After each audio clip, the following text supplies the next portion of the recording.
Good morning. Welcome, Pastor Joe. I know Zoom's always fun. Yes. So welcome, welcome. So good morning again. Welcome to our Sunday virtual service for the Journey Within Spiritualist Church. I'm Elizabeth Fracolosi, minister with the Journey Within, and today we have our very own Pastor Joe Shiel. We begin our services with spiritual healing. Spiritual healing is normally a laying on of hands in prayer to be used in conjunction with, never instead of, medical practice or advice. As we are meeting virtually, our healers that are present will be sending healing to all of you here and to those we are requesting prayers for.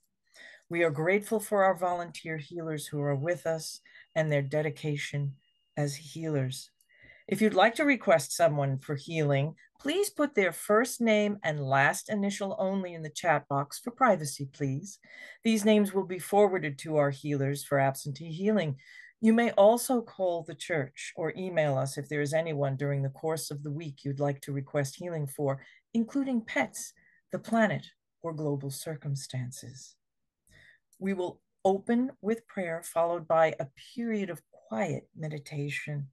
If you'd like to participate in the healing, at this time, please quiet yourself. Focus on your own breathing as you inhale and feel yourself boosting your own immune system, igniting the inner healer within. So please join me in prayer. I ask the great unseen healing force to remove all obstructions from our minds and bodies and to restore us to perfect health. I ask this in all sincerity and honesty, and I will do my part. I ask this great unseen healing force to help both present and absent ones who are in need of help and to restore them to perfect health. I put my trust in the love and power of God. Amen. As we come to the end of healing, we will continue to remember and pray for those who are suffering and who are in need of healing. Amen. I would now like to invite our Pastor Joe to open the service with prayer, followed by song. Good morning, everybody, and welcome. O quiet spirit that comes within us, touches our hearts and moves our minds, we ask that you hold us, that you pierce our hearts with the love of all intelligence. We ask that the spirit world around us, the unseen world of many, many ideas and functions, comes to us and holds us and carries us through these times. These times, like many times in human history, are times of trouble, times of separation, times of confusion, times of ignorance, times of war, times of pain, times of terror. We ask that you keep us mindful of who we are, mindful of the strength of our own hearts and minds, that we love one another, that we care for our neighbor, that we take our time, that we pace ourselves to grow and to evolve. We thank you for all that you've given us in spiritualism, in the principles and the pathway to peace here and hereafter. We believe in life and the love of life, and we thank you for that this morning. With all the troubles and sicknesses around our own families, friends, where we work, where we gather, we ask that we be patient, tolerant, kind, comforting, caring, and concerned for more than just ourselves, but for everyone. We thank you for the strength of these principles and for spiritualism, and for an idea of a new future, a new way of life, and a new kindness in the world. Amen. It is my pleasure to ask our Pastor Joe to present the address this morning. Thank you, Elizabeth. Nice choice of songs. We're in sync. That's good. Thank you very much for that. Good morning, everybody, and welcome, and thank you for supporting the Journey Within. We're a Spiritualist National Union affiliate and of England, and with the U.S. version, if you will. And I'm glad that you're all here, and grateful for that. I'm grateful for all that we deal with and all that we have, and all of you joining us from all around the world. We really appreciate it. And I want to I want to tell you, I'm speaking to you from a home out in Western New York, in a town called Arkwright. I'm deep in the woods, although I have good internet. I'm deep in the woods and back up to hundreds of acres of state park and that type of thing. So nature is abundant, I have to say. It is instincts are at play here. Lots of things going on. I've got bear spray by the door, and I've got, we've got our eyes open all the time. I've got lots of pictures of coyotes and bobcats and all kinds of things, bears everywhere. So it's interesting to keep on your toes because nature can be nature. It can really be a little bit well, beautiful and dangerous at the same time. Instincts kind of work very, very quickly and very rushed, if you will, sometimes unthinking, and just they go right off the bat, and you've got to be quick and you've got to be on your toes, um, and then you've got to soak it all in because it's all beautiful in its role, if you will, and how it goes. This morning I woke up and I tried to rescue a little mouse who was becoming the victim of the instinct of my older cat, Lincoln, who's 18 and still quite the mighty hunter. He's still trying to get his paws into things. And sometimes I think I should just let him hunt because the price of cat food these days has really gone up. So I think, well, maybe that's what's supposed to happen. But I watch him and I watch his instincts. I watch how he moves and how graceful and how beautiful it is, and yet how vicious and dangerous it can be, and how quick it can happen. And all around us, we have that going on everywhere we look, if you will. You know, so as a spiritualist church and a center for evolvement, I look at how do we evolve away from our own instincts and our own natures? Because as human beings, we have instincts.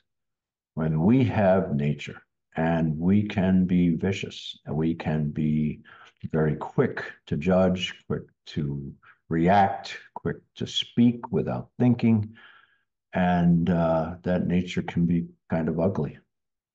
We have a lot of things that go on in that type of thing.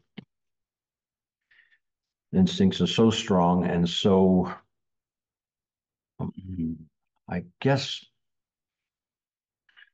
unthinking that there's no time to negotiate or to find a way or take our time. And so I thought this morning I would talk a little bit about taking our time, not reacting, not jumping to conclusions, not voicing our inner angers or deceits, but taking our time to see what's right and allowing ourselves to be directed by something higher, not the physical. The physical world can be quite deceiving, quite distracting, and quite dangerous, as we well know. You know, I was contemplating this morning and just thinking about it and these natures and how nature can take place in a man's heart or a woman's heart, and before you know it, they're capitalizing on that nature. They're chasing it down, if you will, trying to be top dog, if you will, and even gets them to the point of, calling the hounds and for the kill. And our words can be cutting and violent, and can be demeaning and destructive. And our knee-jerk reactions to things can be not well thought through, and just the instincts come up, and before you know it, there's a snap or a bite or a scratch at something that really didn't deserve it in the first place, but There was no time taken to consider the consequences or to consider what might happen. So we can hurl nasty words because words are powerful, and we can hurl bombs and missiles, always trying to take control, always in the physical, trying to be that. I was blessed yesterday with some text and some pictures and some videos of my grandson, the mighty Quinn. And the mighty Quinn, like all little boys, likes to make forts and things like that, out of pillows and blankets and, from chair to chair or table to table. But yesterday he was really into this thing, and he was very, very proud of himself of the sculpture that he made and this feat of engineering as he used pillows and many other things to make what he imagined and was engrossed in as a pizza oven, a hot, wood-fired pizza oven, and this is what he called it. And he said he's going to get it up to 17 degrees to make those pizzas. So it all sounded very serious and looked very serious, but he stood by that pizza oven made of pillows and things, and with detail, structured, creative, and a feat of engineering at his age. And he was very proud of that he had made something. And he said, well, you're going to have to take it apart now. And he says, that's okay.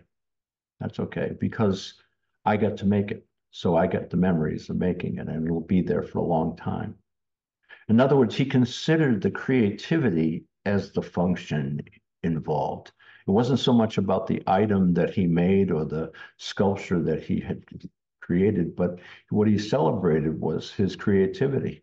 The fact that he could do it, the fact that he was capable of making something that would please others, that would find somebody else smile or find somebody else really enjoying watching him think it through, watching him find the way to place things without them falling over or coming apart.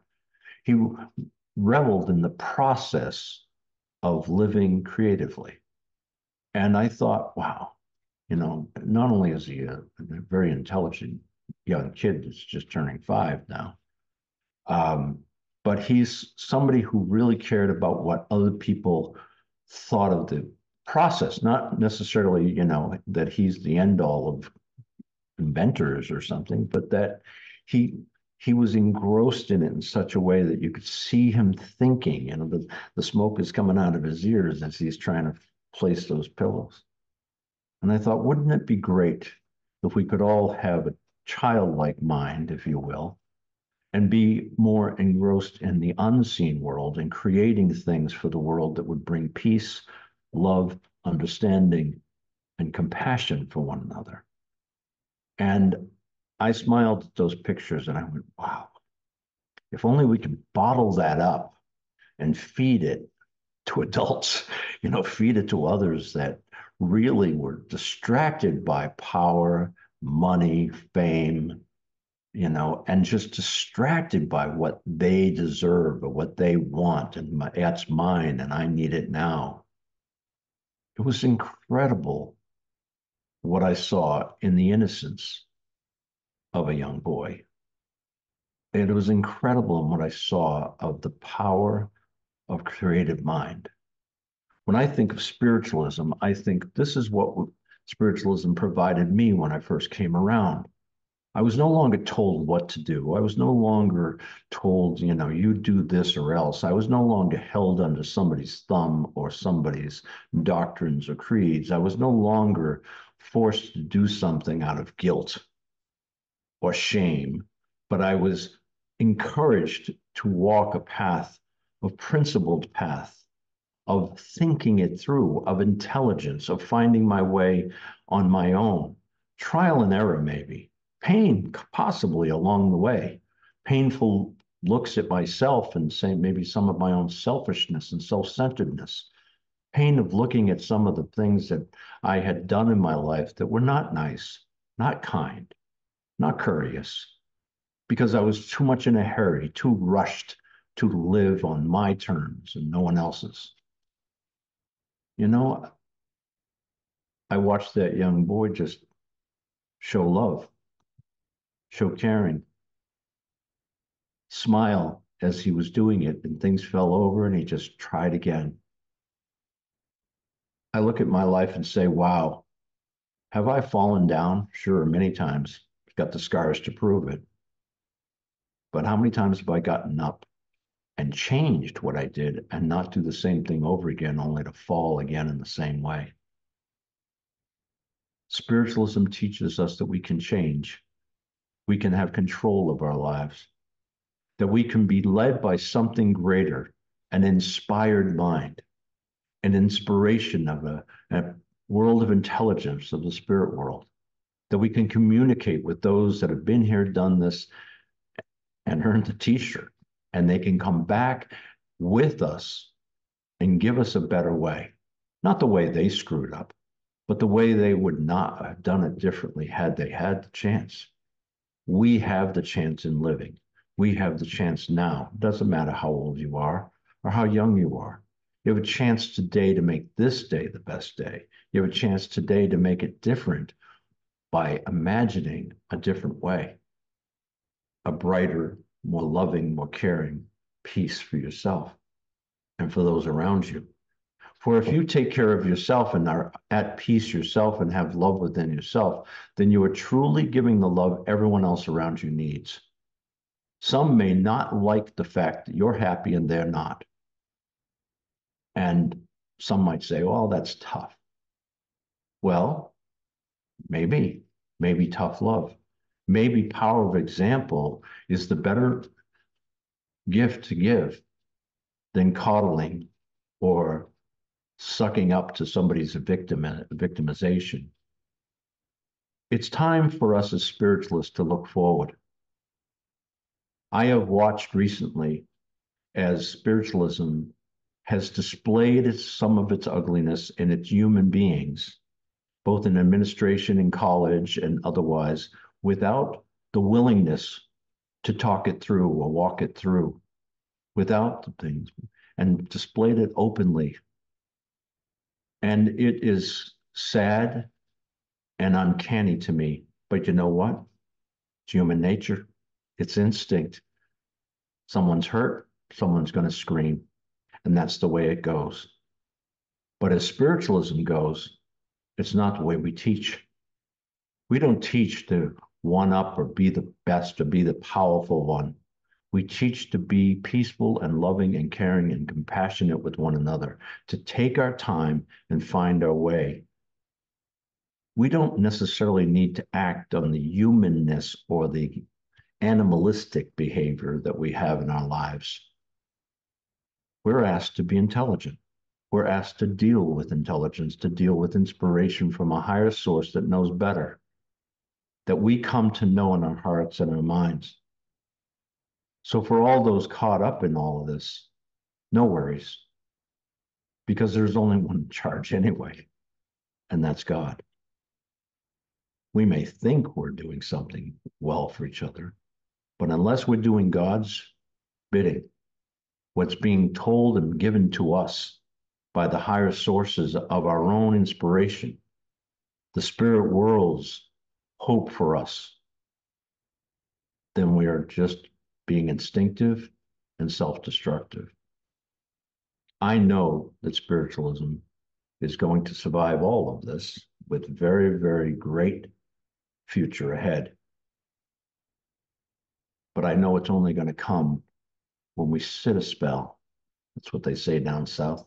Set a spell, contemplate, create, throw some pillows together, relax, smile, give love, give peace, lend a hand to your neighbor, lend a smile to someone who needs it. Be your best self so people see it's possible. And they'll ask you why. You say, because I'm a spiritualist, that's why. That's why my life is happy.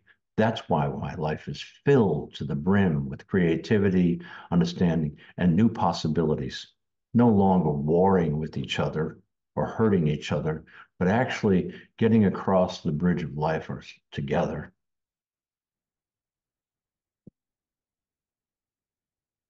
I love my little grandson, Quinn, the mighty Quinn. He's taught me a lot since he's been born. Like him, I'm grateful you were born. I'm grateful you're in this world. Just remember, this world's not the only world, that we live on. And when we live on, we don't want to look back with regrets. We want to look back with kind of a feeling of healing, like, now I understand. Now I know why that happened. Now I know I reacted too quickly or said something I shouldn't have said. Now I know better to keep my peace so that I may be peaceful for others. Have the best day you've ever had. Make it a good one with your family, your friends, all those around you. Celebrate the children of the future and know that love is yours. Peace. Thank you, Pastor Joe, for your wonderful words, lovely insight, the reminder of the power of the pause, and of course, sharing the joy of your mighty Quinn. Thank you so much. And as we continue here, we switch gears. We come time for our collection and announcements. There is a scan box for donations for your convenience, and we appreciate all donations, great and small. You may also send in a donation or visit the church website if you are so moved. Divine loving spirit, you have blessed us with our home. We ask you to bring us the means of keeping it alive and growing. Amen. Also, we'd like you to consider becoming a member of our community because as community, which is one of the pillars of spiritualism, we can heal and do great things together. We love our community, and so please consider joining us. Our upcoming events and classes online, please always watch our website as we are currently putting up our fall schedule. We have our own Karen who's working very diligently to get that all up.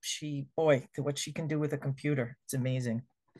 In person at the Journey Within, first and third Sundays of each month, mediumship development classes, all levels with Pastor Joe and guest tutors. That's at 12 noon, $20. The next class is October 6th. There are no classes in September. September 5th, demonstration of mediumship with John Holland and Joe Shiel. September 6th and 7th, signs, symbols, and images, understanding the language of spirit with John Holland. We now come time for our demonstration of mediumship. As a spiritualist church, we believe life is continuous, and through our demonstration of mediumship, we seek to reunite those here with those who have crossed over. If you can take 90 to 100% of the evidence, please raise your hand. If you'd like to test this now on your Zooms, I know on the phone it's hard to find sometimes. If you want to practice the raise hand, you can do that now, especially if you're new and this is your first time. So welcome to all of those who this is your first time here. We really appreciate you. And also if you practice lowering your hand as well. This is important because if you can take the initial pieces of evidence, but then not the next pieces of evidence, we would ask you to please lower your hand so we may find the recipient quickly. If several people can take the information, it is up to our medium today, which is our Pastor Joe, to discern the right recipient. So please listen up to his instructions. He knows who this message will be for after working with those people who have their hands raised. So if you were invited to speak, we're going to ask you to unmute yourself and then come in with voice. If you can't unmute, if you have been asked to unmute, then we're going to ask you to please type in the chat box. That's only if we have technical difficulties with the person that Pastor Joe this morning is working with. Okay. So at this time, we're going to have song followed by the message prayer in preparation for the demonstration. So at this time, please think of your loved ones and ask them to come close. please join me in the message prayer? Do not stand at my grave and weep. I am not there. I do not sleep. I am a thousand winds that blow. I am the diamond glints on snow. I am the sunlight on ripened grain. I am the gentle autumn rain. When you awaken in the morning's hush, I am the swift, uplifting rush of quiet birds in circled flight. I am the soft stars that shine at night. Do not stand at my grave and cry. I am not there. I did not die. I now invite Pastor Joe to offer the demonstration of mediumship this morning. Thank you, Elizabeth. Thank you so much for everything. I'm going to switch my camera if I may, so I'll knock your music out there for minutes now. Okay.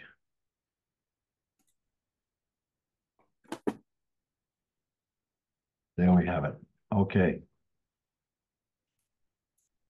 As I begin, I started to have tickles on my forehead and my head, and I do believe that this is a gentleman that would be doing this to someone, kind of giving them a soft, gentle, almost butterfly touch, if you will, to their face and their neck and kind of around their ears, and just letting someone know that he's there. I do believe this gentleman was a powerhouse of love. I mean, really someone who loved his family, loved everyone in the family, and tried to do his best for everybody. I don't see him as, outrageously wealthy or outrageously powerful in that manner, but more on the nature of who he was. And he did his best. He worked hard all his life. And I do feel like he could have had more time. Just this feels to me like he's still got a youthfulness around his being. I'm going to begin to draw the man that's walking towards me in my mind, and I'm grateful to see him. He not quite as portly as I am. I don't know how else to explain myself other than using that fat word. So I'm saying it's kind of you know walks with a bit of a there's a bit of a gimp in his walk towards the end. I think he was having struggles there with a hip or something. So I'm going to mention that as well. But as I begin to draw him, I think he's quite a quite a good gentleman all through life with a lot of people. He does have a bit of a schnoz, if you will, a bit of a nose, and I want to kind of mention that because it seems to come through right away. And I like who he is. I like what he represents in life because he seems to have a sense of when things are too much, where like he wants to let people know, behave yourselves, it's like he doesn't deal well with people who are full of themselves. And he's not. He liked a good joke, he liked a good sense of humor, but he doesn't seem to have that. Now, as I begin to kind of put him together here, as I see him walking, still moving, so I'm kind of taking my time to kind of capture what I can. He seems to be the kind of guy who really would give the shirt off his back, give what he could, and I feel like he also had an ability with things. He did know how things worked, and he would get involved and kind of have a little bit of a workshop of his own, if you will, to maybe being silly or inventive in times and serious at other times. So I'm going to kind of try to capture him a little bit more that way. There's definitely a weathering in his life. I don't think I think childhood was busy. He learned a lot in school and he tried to be the best person he could. I do think he had some skin conditions as well. He's showing me that early on that was kind of a factor in school that he just, he had struggled with all that. If you were to understand him, you would understand that there's a Charles somewhere in the family or that in his surroundings that he wants to mention. So I'm going to kind of mention that as well. And I feel like although he's, of age, a little bit more aged, I do think that he still could have had more time. He doesn't look to me to be super elderly, if you will, or breaking down. Although I do think that his passing was something he fought to stay here. You know, like he wasn't well. Few things happened to him in the meantime. There's even a little bit of confusion for a while, but I'm not sure this is uh I wouldn't call it dementia, if you will. I would call it just confusion with what was going on here, you know. So I'm just going to kind of give this depiction here and ask if anybody understands it. If you could raise your hand if you understand most of it, I'd appreciate it. But um, do we have anybody right now, Elizabeth? You'll need Not to. as yet. Not Okay. as yet. Okay. So as I begin to follow him, I do think this is a father. I do think he had sons and a daughter. Daughter was very important to him, communicated quite well. And I do feel that as I keep going, that a Jim or Jimmy is important as well, almost like he's giving me a name that he would understand, you would understand, and he understands quite well. So I'm going to give you that as well. Um, who can take most of this information, parts of it? We Pay have attention to the information instead of the picture, okay? we have Kim and Janice. Okay. Could I hear the voices of both, please? Hi, this is Kim. How are you? Hi, Kim. How are you? What Good, piece thank you. of the information can you take, Kim? Well, my grandfather's name was Charles, and my father's best friend was named Jim. And the skin and the condition and the age and everything else fits. And the inventive spirit, he was an inventor, like by his mind was inventive, and he used to invent machinery and things like that. That makes sense. And pretty much all of it. At the beginning, I missed like the first minute at the beginning, so I'm not sure what you said there. So I was waiting to hear the names to make Well, I sure they think he made was. sense. I think he was a kind guy. If Oh, he super says he kind. He was was generous. super Yeah. kind, super generous with people, not a Mhm. blowhard, you know, like Yeah. kind of quiet in his But he demeanor. would give the shirt off his back to a Yeah. homeless person. Yeah. And I feel like he held himself honestly too. He's not full of, Yeah. Oh, you know, he's yeah. He was honest. not Yep. full of himself. He's not full of baloney. Um, No, I he's think he straightforward. smoked in life, but not towards the end. I don't think he was smoking when he, No, no. Early, like once in a but while, I'd sneak a cigarette or something. yeah, like it Yeah. was a habit when he was younger, but not Yeah. so Not much when he that was he didn't older. understand that it was hurting him, so he kind of Right. quit, if you will. Okay. Right. Mm-hmm. And I do feel and I like him because he seems to have a a sense of wanting to be around here for a reason, like spirit, this whole spiritual exploration, almost as if you're on it, if you will. Okay. Oh, Uh, yeah. and We so both had like the same medium. He was a medium, believe it or not, but didn't even know what mediumship meant.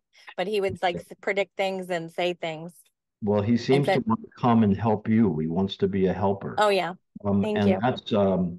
that I would not just poo-poo. I would take that on real strong if I were Oh you. yeah, I'm a practicing medium, and my daughter and my daughter gets the same gift as well. Then invite him in before you Hmm. read, if you will, because I think he's gonna bring you the details that you need, if you will, Oh okay? good. Oh And good.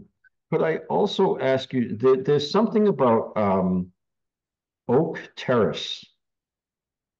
What is it? Oh, there was an oak I think Boulevard or Terrace or something near where my sister lived, and my sister's having some major issues, so maybe Okay, it's related to there's her. just a mention of it in the background, and I kind of heard, Okay. and I just want you to know that you know, there's a sense that somebody's around there. And when I felt that touch, I think in the beginning I was saying I felt like little tickles or butterfly kisses, if you will, on my ears and on my Oh, head. okay. And I thought that was for the person that this was deemed for. So I don't know if you've Oh. been experiencing any of that, but just I know did that, have a few brushes on my skin, and I thought it was spirit. well, I would also ask your sister if that's the case, because it sounds like to me like he's trying to depict the fact that he's there and trying to help. Oh, oh, Okay. good. And Yes, great. and I do think that some of those skin conditions he had did create some scarring that kind of faded a little bit. He's not really worried about it, but he wasn't really into his looks anyway. You know what I'm saying? He wasn't trying to look dashing, if you will. Yeah, you know. He was a good looking man, but at He the was a end, good looking, but yeah, he not so vain at that the he end, yeah, he was humble in some regards, but and he was I want to handsome. put glasses on him, but he doesn't want me to. Okay. Yeah, he had He, glasses but never wore them. Yeah. he just hates them. So I'm just going to kind of leave him off because And he was Italian, so he had a good Italian nose too. So there you you go. said the Well, schnoz earlier. he's definitely got that schnoz here. I got Yeah. That's so funny. not even doing it justice, but it's got a little bit of a And hook. he died before his time, like at 63, pretty young for Yeah, younger than I am, and so yeah. I'm going to say, and you know what? He had if you knew of him back then, you would have known that he was having a lot of digestive issues, and he wasn't able to eat the food that he really liked. So Yeah, he had cancer and then it went through his whole body and then he had the you bruising on his recognize the skin. picture, Kim? You know what? It looks like a combination, not of him, but it looked exactly like my uncle and my That's had that. um and a little hint of my another relative, but not him per se. Who's Sonny? Oh, we had at Sonny's barbecue the other day, but I don't think it's that. No, I We don't have a think Sonny's so. barbecue near our house. Someone was named. Uh, Somebody's nickname was Sonny. oh, you know what? It could be one of his cousins because he had a lot of cousins and they all had nicknames for each other. I It's know one was definitely a Ralphie and nickname of some sort, and definitely, and now he's putting this little pocket protector pencil thing in his pocket. So I got oh, this is oh, funny. nice. Okay.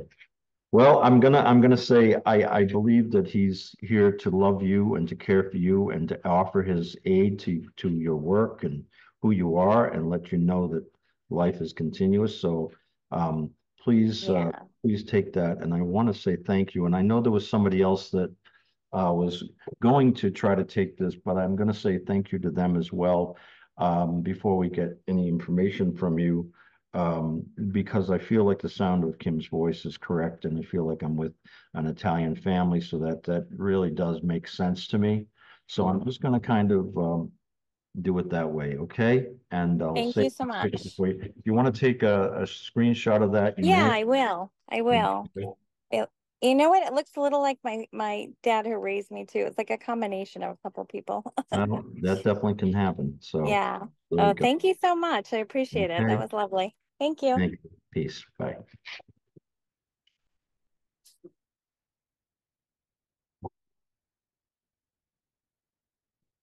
Hope everybody's doing well. If you can take most of the information, please raise your hand as soon as you think you or really feel whether it's with you or not, and we'll find out and see that pretty quickly. Exactly. So I have a woman here who is strong-minded, as I can imagine. I would not mess with her for all the tea in China. I would find a way of having a conversation with her that gave a little leeway to her ideas because I would not want to set her off, if you will. She did believe she was right. She was a very smart woman, and most of the time she was.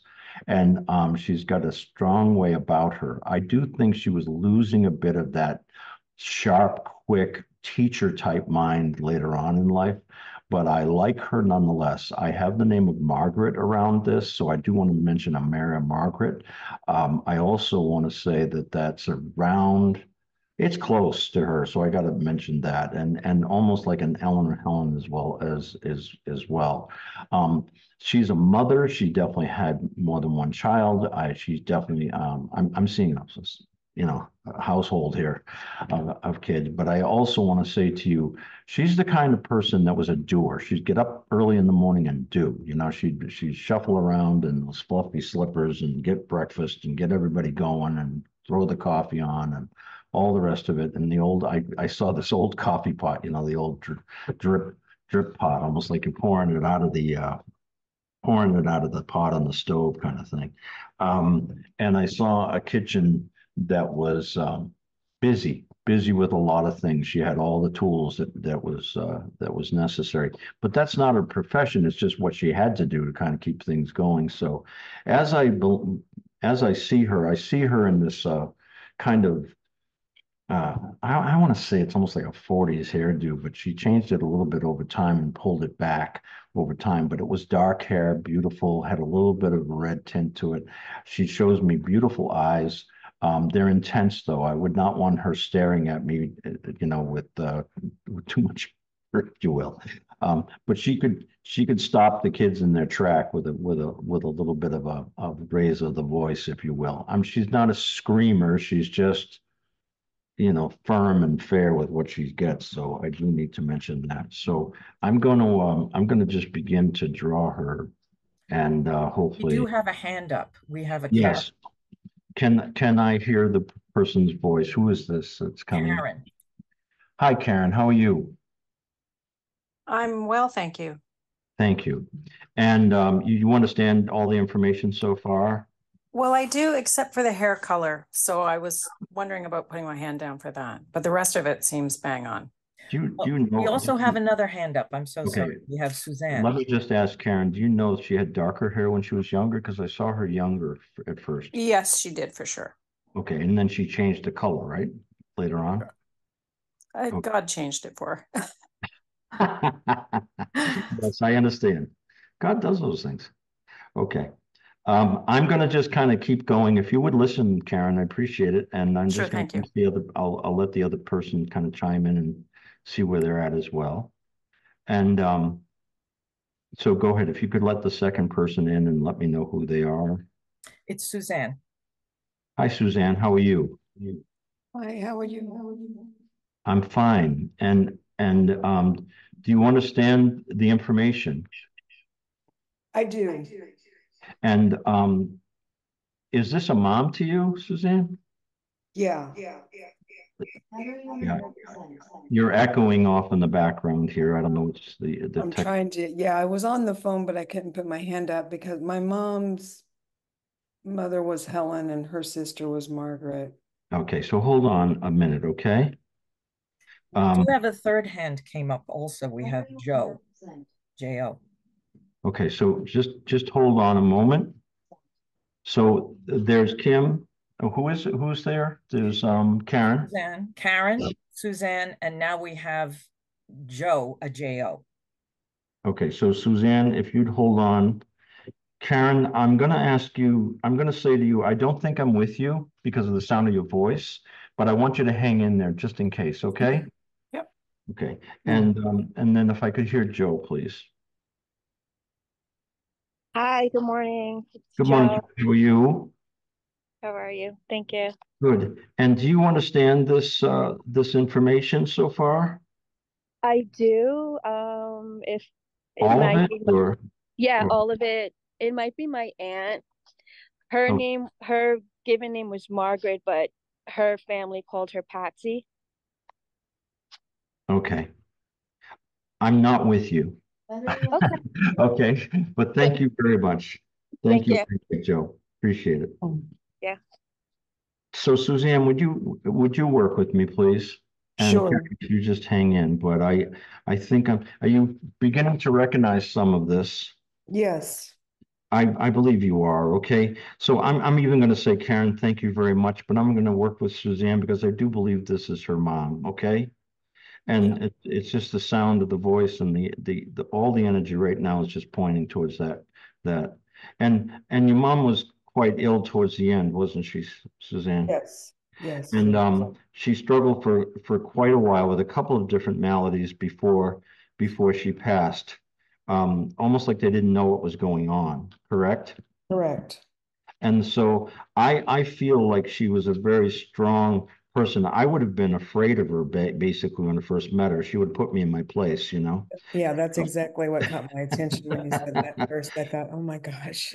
Yeah, but she's lovely in the fact that she's got this way about her.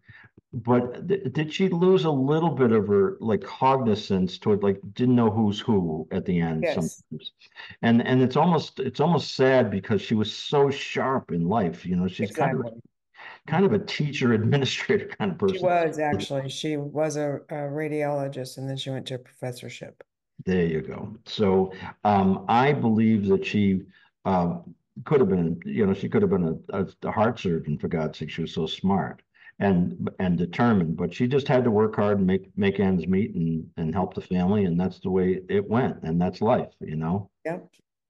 But I want to say that she comes to you with a great deal of gratitude and admiring that you're as tough as she is, and she knows it. And that didn't always cause for the greatest communication sometimes. I think you guys may have gone at it a few times, but she's just saying Just a few. she just she cared more about you being okay than she did about winning the fight. But she always thought she had to win or else you'd go sideways. So she probably was a little bit more obstinate than she wanted to be, okay? Okay. I just know that there's a tremendous amount of love here for you with her, and she just keeps coming with that over and over again. So I wanted. Now, was there an apartment house that she lived in at one time, or like a two-story, or two like a? Well, towards the end, there Okay, was, yeah. it's like a brick structure that I'm seeing. Okay, and she's Uh-huh. and she's got her hair was thinning.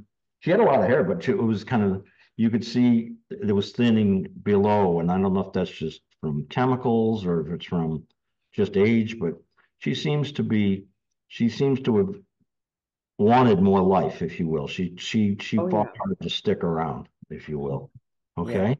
Yeah. And she's not elderly, she's up there, but not, she's my age, a little bit, maybe a little bit more. You understand that? Yes, I do. Yeah. She keeps telling me 76. What is that? 76? I keep hearing 76 trombones in the big parade. I don't know. I don't know. Do you know that musical at all? She loved, well, It was I it was marched in a band. Broadway theater. Hmm? Well, I used to march in a band. I was a drum major a long There time. you go. Okay. Just like 76 trombones in the I was big gonna say, you're making me go back some years, some decades. Well, and you recognize the picture, do you? I do, yeah. Yeah, I knew you would. So I'm gonna leave this with your light and love. I want you to know that you you should bring her into your thoughts on a daily basis and just say hello and just have her walk with you, because I think she really does want to walk with you and talk with you, be with you, and just let you know how much she really does love you, because so many times in her life she showed love with toughness and not with tenderness. And yet she'd like to hold you again like she did when you were a child, with tenderness and love and caring. Okay. Yeah, I would let her if I were you. Okay. I would, yeah. All right. I hope you understand all that, and I I hope do. it's valuable. God bless you. I'll leave this with you. Would you like to take a picture of it? Yeah, I would. I Okay. definitely Let me would. know when you're done. Okay. Okay. That's perfect. Thank you. All right. Thank you very much. Peace. Be well. Thank you, Doc. Thank you so much, Reverend Joe. Bye-bye. Mhm. So I'll give you your camera back. I think our time is. There you go. There we go. Thank you. Yes, so this concludes our lovely demonstration of mediumship. Thank you, Joe, for bringing that lovely connection that we all seek, that the love never dies. So we will conclude our service with prayer from Pastor Joe, followed by music. Great God, and our spirit loved ones that have gone before us, we ask that you come around us, touch in with us, hold us, help us to think of memories and times together, but help us to have this new life together, this new connection, this new understanding, and this new hope, and this new positive way of moving forward. Greater dignity, greater caring, greater kindness, and a true compassion for others. We ask that you help us to be patient and tolerant with those who aren't as patient and tolerant. We ask that you help us to take a breath and breathe the fresh air of this world and breathe the insight and intelligence of yours. We thank you so much, and we thank you for bringing us together in community. As spiritualists, we are the hope of the world. Let us stand up to that. Amen. This concludes our service this morning. Thank you, Pastor Joe. Thank you very much, Elizabeth. Thank you, everybody, for being here. Have a great week.